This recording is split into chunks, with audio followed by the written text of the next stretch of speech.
Hello friends, आप सभी का स्वागत है मेरे YouTube channel mission IAS PCS में। फ्रेंड्स, आज हम लोग पढ़ने वाले हैं जलवायु विज्ञान। और जलवायु विज्ञान में हम लोग देखेंगे वायुमंडल का संघटन। जैसा कि मैंने अपने पिछले वीडियो में डिस्कस किया था, जो हमारा एटमॉस्फेयर का जो स्ट्रक्चर है एंड जो कंपोजिशन है, उसी को हम आज कंटिन्यू करने वाले हैं अपने इस वीडियो में। यहाँ पर हम लोग वायुमंडल के संघटन में देखेंगे। यहाँ पर जो वायुमंडल है ये मुख्यतः देखेंगे 3 तत्वों से मिलकर बना हुआ है। तो फर्स्ट इज है गैसेस, सेकेंड इज जलवाष्प, थर्ड इज धूलकण। यहाँ पर सबसे पहले हम लोग गैसेस के बारे में देखेंगे। जो हमारे वायुमंडल में जितनी भी गैसेस पाई जाती हैं उनमें सबसे अधिक मात्रा में नाइट्रोजन गैस की उपस्थिति है, जो कि हम देख सकते हैं नाइट्रोजन गैस है 78.8%। एंड सेकेंड इज ऑक्सीजन है जो कि 20.94% है। और ये जो हमारा पूरा वायुमंडल है उसमें ये 99% जो गैसेस है, ये सिर्फ ये 2 गैसेस मिलती हैं। इनकी मात्रा सिर्फ 2 गैसेस की मात्रा जो है 99% है। इसके बाद रिमेनिंग जो 1% है उसमें ये अदर गैसेस पाई जाती है। उसमें थर्ड है, फर्स्ट हो गया नाइट्रोजन, सेकंड ऑक्सीजन हो गया, थर्ड है ऑर्गन। ऑर्गन जो है 0.93% है एंड कार्बन डाइऑक्साइड 0.03% है। ओजोन जो है 0.00006% है। इसके बाद जो और गैसेस हैं वो बहुत ही कम मात्रा में पाई जाती है, कि जैसे कि इसमें आप देख सकते हो। इसके बाद नियॉन है, helium, hydrogen, methane and krypton. अब इसके बाद हम लोग देखेंगे जो जितनी भी ये गैसेस हैं इनको वन बाय वन करके डिटेल में यहाँ पर डिस्कस करते हैं। तो फर्स्ट चीज है नाइट्रोजन।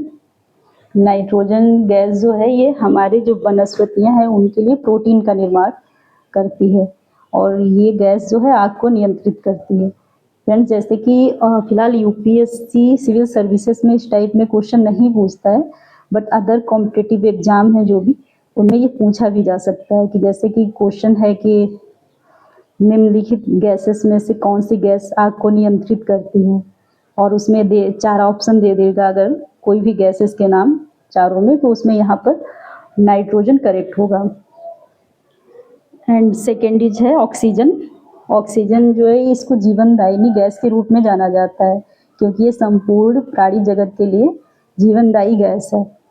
एंड ये जो है गैस ये अन्य पदार्थों के साथ मिलकर जलने का कार्य करता है। मतलब इसके बिना हम लोग ईंधन को नहीं जला सकते विदाउट ऑक्सीजन के, इसलिए ये बहुत ही ज़्यादा इम्पोर्टेंट है गैस हमारे वायुमंडल में। एंड थर्ड इज ऑर्गन है। ऑर्गन जो है ये रेडियोजनिक स्रोत से मिलती है और ये गैर ज्वलनशील है, ठीक है। और यहाँ पर एक चीज़ और हम लोग देखेंगे कि जैसे ये नाइट्रोजन है ये अक्रिय गैस है एंड ऑक्सीजन सक्रिय है, ऑर्गन भी सक्रिय गैस है। और ये अक्रिय सक्रिय गैस में अंतर क्या है, जैसे कि यहाँ पर सक्रिय गैस के बारे में अगर बताऊँ तो ये जो है आसानी से अन्य तत्वों या अणुओं के साथ प्रतिक्रिया कर सकती हैं, जो जितनी भी सक्रिय गैसेस हैं। बट जो अक्रिय गैसें हैं ये रासायनिक रूप से निष्क्रिय होती हैं और साधारण परिस्थितियों में अन्य तत्वों के साथ प्रतिक्रिया नहीं करती। ये इन दोनों में डिफरेंस हो गया, अक्रिय गैस एंड सक्रिय गैस। इसके बाद हम लोग देखेंगे fourth is carbon dioxide gas.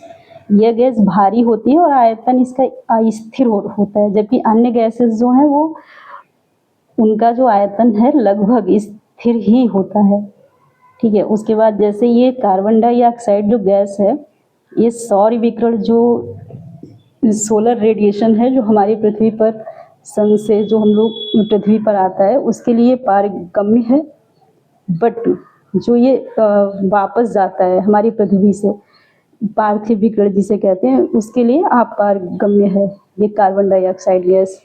इसी को यहाँ पर आप लोग देख सकते हो। जैसे ये हमारा अर्थ है और ये है हमारा वायुमंडल।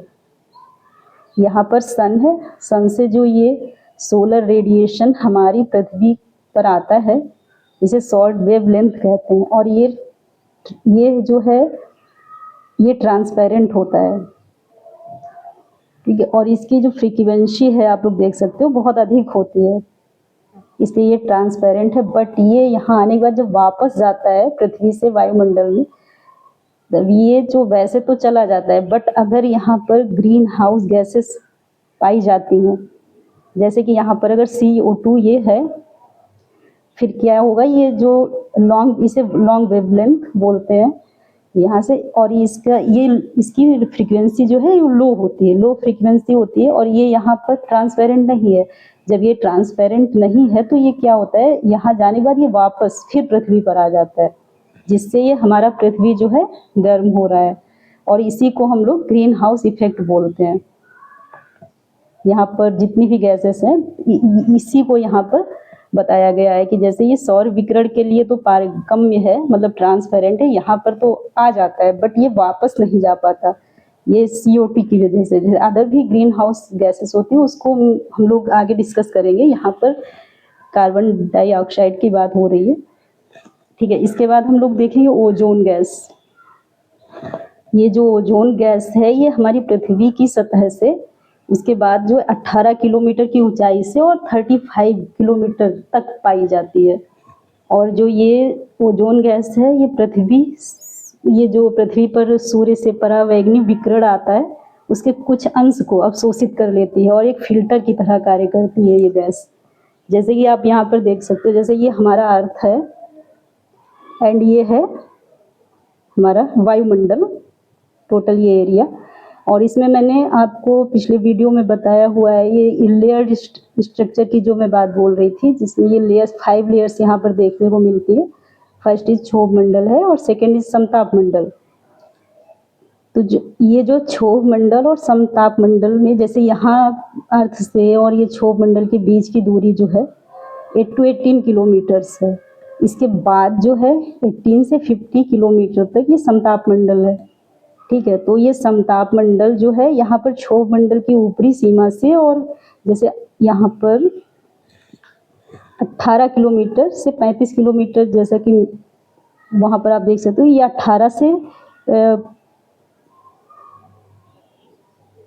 ये वाला एरिया जो है यहाँ ये हो गया क्षोभ मंडल, और ये समताप मंडल के बीच में ये जो है ये एरिया,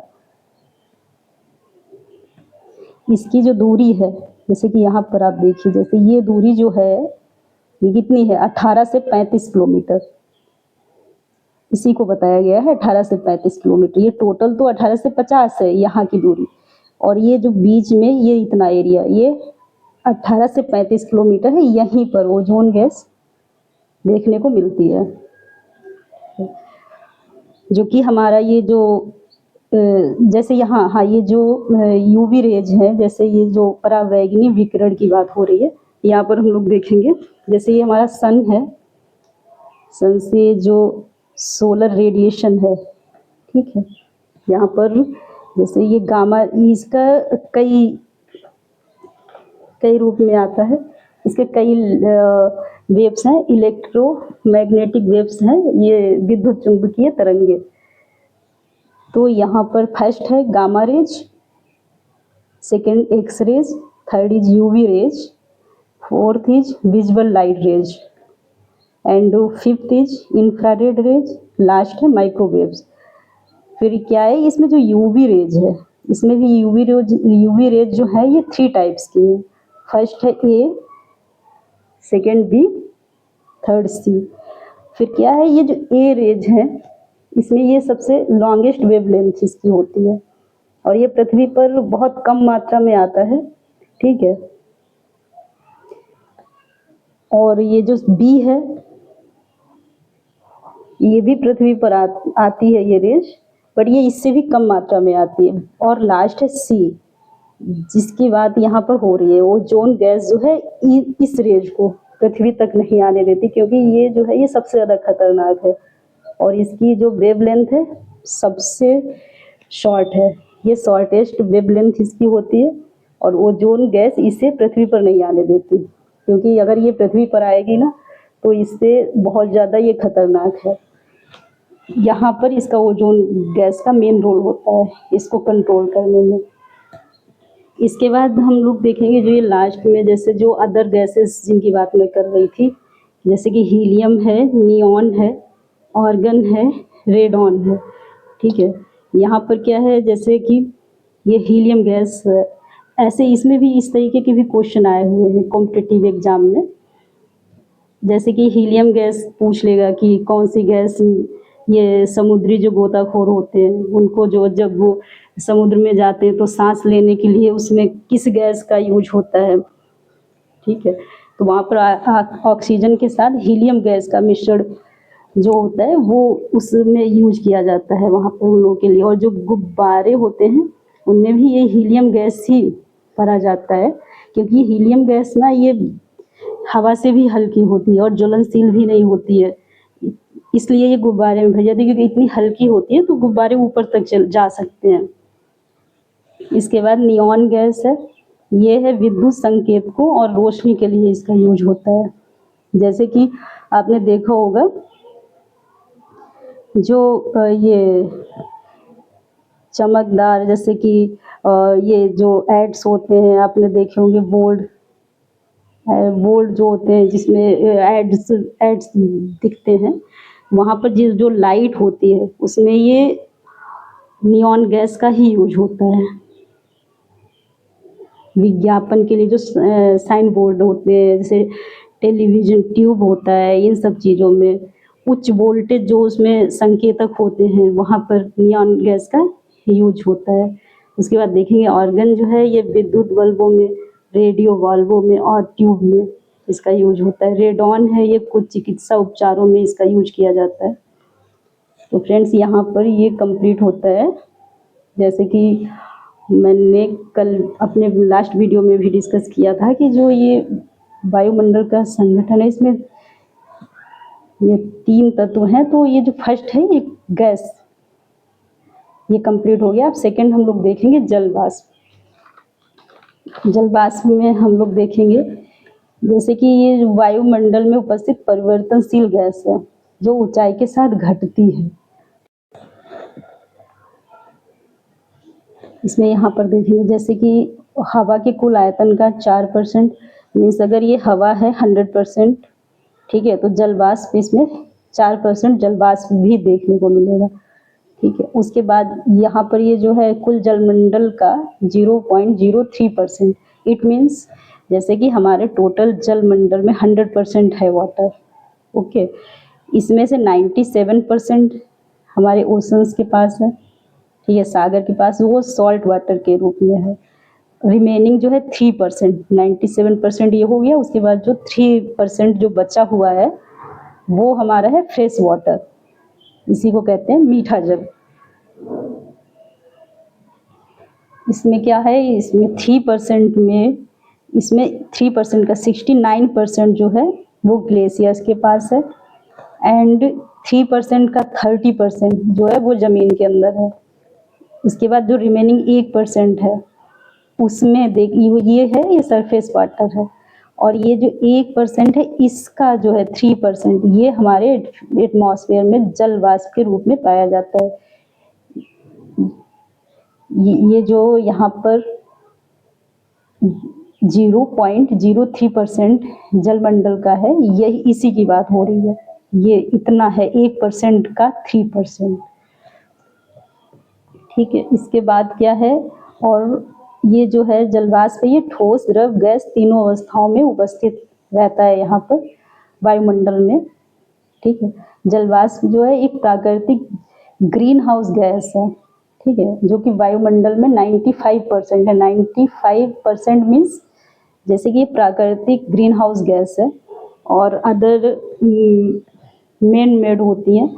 जैसे यहाँ पर प्राकृतिक ग्रीन हाउस गैस की बात करें तो जैसे कि ये है पूरा, जितनी भी गैसेस हैं 100%, उसमें 95% ये जल वाष्प है, और जल वाष्प, एंड ये 3.6% कार्बन डाइऑक्साइड है, 1.4% अदर गैसेस हैं। यहाँ पर मानव मेड की बात नहीं हो रही, ये नेचुरल ग्रीन हाउस गैसेस जो इफेक्ट है वो है। ठीक है, यहाँ पर देखेंगे जो मेन मेड है, यहाँ पर क्या है, इसमें जो है सबसे ज़्यादा मात्रा है CO2 की। अगर देखा जाए जो मेन मेड है उसमें CO2 है सबसे अधिक मात्रा में हमारे वायुमंडल में। उसके बाद है 9% मीथेन, सेकेंड इज है, नहीं थर्ड, फर्स्ट तो ये हो गया, सेकेंड मीथेन हो गया, थर्ड हो गया नाइट्रस ऑक्साइड। उसके बाद रिमेनिंग 2% जो है अदर गैसेस हैं। इसके बाद थर्ड है धूल कण। जैसे फर्स्ट हो गया गैस कंप्लीट हो गया, जलवाष्प सेकेंड था, एंड थर्ड जो है धूल कण, डस्ट पार्टिकल्स। ये भी हमारे वायुमंडल में बहुत इम्पॉर्टेंट रोल प्ले करते हैं। जैसे कि ये जो है प्रायः क्षोभ मंडल में उपस्थित होते हैं, या वो भी निचले स्तर में। निचले स्तर मीन्स जैसे कि ये हमारा पृथ्वी हो गया, जैसे ये हमारा हो गया पृथ्वी, ये हमारा अर्थ हो गया।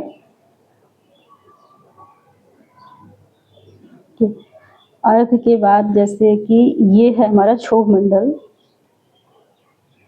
ये सब नेक्स्ट वीडियो में जो स्ट्रक्चर है इसका लेयर 5 लेयर्स वो मैं डिस्कस करूंगी नेक्स्ट वीडियो में। यहाँ पर सिर्फ मैं ऐसे बता रही हूँ, इसी को डिफाइन कर रही हूँ बस। जैसे ये क्षोभ मंडल है और ये अर्थ है, तो अर्थ, ये क्षोभ मंडल की ये निचली परत हो गई जो अर्थ के नज़दीक है। ठीक है, यहीं पर ये डस्ट पार्टिकल देखने को मिलते हैं, उपस्थित हैं यहीं पर। ठीक है, ये प्रायः क्षोभ मंडल में निचले स्तर में उपस्थित। इसके बाद है विषुवतीय और ध्रुवीय प्रदेशों की अपेक्षा उपोष्ण और शीतोष्ण प्रदेशों में जमाव अधिक होता है इनका धूल कणों का, क्योंकि वहाँ की हवा जो है अधिक शुष्क होती है। अब यहाँ पर आप देख सकते हो जैसे कि ये विषुवतीय और ध्रुवीय प्रदेश और उपोष्ण शीतोष्ण प्रदेश, यहाँ पर मैंने ये दिखाने की कोशिश की है। जैसे कि ये हो गया हमारा विषुवत रेखा, ये है 0 डिग्री, ठीक, एंड ये हमारा हो गया 30, ये अक्षांश हैं, इस तरीके ये अक्षांश हैं, लेटिट्यूड। ठीक है, ये हो गया 30 डिग्री तक। ये 30 डिग्री जो है दक्षिणी अक्षांश ये है, और ये है 30 डिग्री उत्तरी अक्षांश। ओके, जो ये एरिया है 30 डिग्री नॉर्थ, 30 डिग्री साउथ, जो ये टोटल एरिया है इसी को कहते हैं उष्ण कटिबंध। एंड इसके बाद जो ये 30 to 45 degree south and 30 to 45 north, इस जो एरिया को, ये जो एरिया है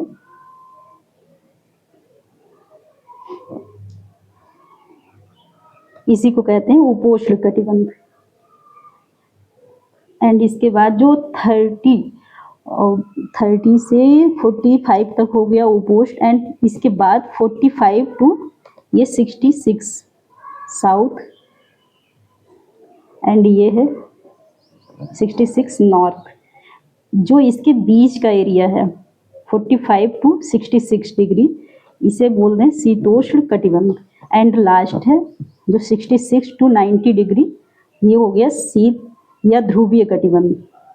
यही यहाँ इसी को मैंने डिफाइन किया है। यहाँ पर जैसे ये जो है ये धूल कण जो है सबसे ज़्यादा या इस एरिया में पाया जाता है, इस एरिया में उपोष्ण कटिबंध एंड शीतोष्ण कटिबंध, ये दोनों एरिया, ये टोटल इसके कंपेयर में यहाँ पर बोला है ना विषुवतीय और ध्रुवीय प्रदेश, तो विषुवतीय ये प्रदेश हो गए और ध्रुवीय ये हो गए, शीत या ध्रुवीय, ये यहाँ पर होता है। फिर उसके बाद ये सूर्यास्त व सूर्योदय के समय जो प्रकाश प्रकीर्णन के द्वारा आकाश में जो लाल व नारंगी धारियाँ दिखाई पड़ती हैं वो इसी धूल कणों के वजह से ही वो दिखती है। और जो हमारे आकाश का जो रंग नीला दिखाई पड़ता है वो भी इन धूल कणों की वजह से ही नीला दिखाई पड़ता है। ये इम्पॉर्टेंट है, ये भी एग्जाम में पूछा जा सकता है। उसके बाद ये तो बहुत वेरी इंपॉर्टेंट है, जैसे कि वायुमंडल में संघनन इन्हीं के कारण होता है, मतलब इन्हीं की वजह से, इन्हीं के ऊपर होता है, धूल कणों के ऊपर ही संघनन होता है। ठीक है, अगर इनकी ये ना हो, इनकी अनुपस्थिति में बादलों का निर्माण नहीं हो सकता, क्योंकि इन्हीं के ऊपर जब संघनन की प्रक्रिया होती है, अगर ये नहीं होंगे तो संघनन की प्रक्रिया नहीं होगी और ना ही बादलों का निर्माण होगा। यहाँ पर ये देखा सकता है। और संघनन जो है मैं आगे इसको डिटेल में डिस्कस करूँगी, बस आप यहाँ पर बस इतना ही देखिए, क्योंकि यहाँ पर ये धूल कणों के बारे में हम लोग पढ़ रहे हैं। ठीक है फ्रेंड्स, तो ये कंप्लीट होता है हमारा कंपोजिशन ऑफ एटमॉस्फेयर। और अब आज से यहीं तक रखते हैं, और जो ये रिमेनिंग पार्ट्स है इसका स्ट्रक्चर ऑफ एटमॉस्फेयर, वो हम लोग नेक्स्ट वीडियो में डिस्कस करेंगे। ठीक है फ्रेंड्स, तो यहाँ तक जैसे आपको ये वीडियो जैसा भी लग रहा है, आपको चीज़ें ज़्यादा समझ में आ रही हैं, और जो भी है जैसा भी लग रहा है, आप कमेंट में अपना व्यू शेयर कर सकते हैं। और अगर आपको ये यूज़फुल लग रहा है तो प्लीज़ इसको सब्सक्राइब करें, और सब्सक्राइब करने के बाद बेल आइकन को प्रेस करें, ताकि जब भी कोई न्यू वीडियो अपलोड करूँ मैं, तो आप लोगों को उसका नोटिफिकेशन मिल जाए। तो प्लीज़ इसको लाइक एंड शेयर भी करें। ठीक है फ्रेंड्स, अब नेक्स्ट वीडियो में हम लोग एटमॉस्फेयर का जो स्ट्रक्चर है वो डिस्कस करेंगे। Okay, thanks.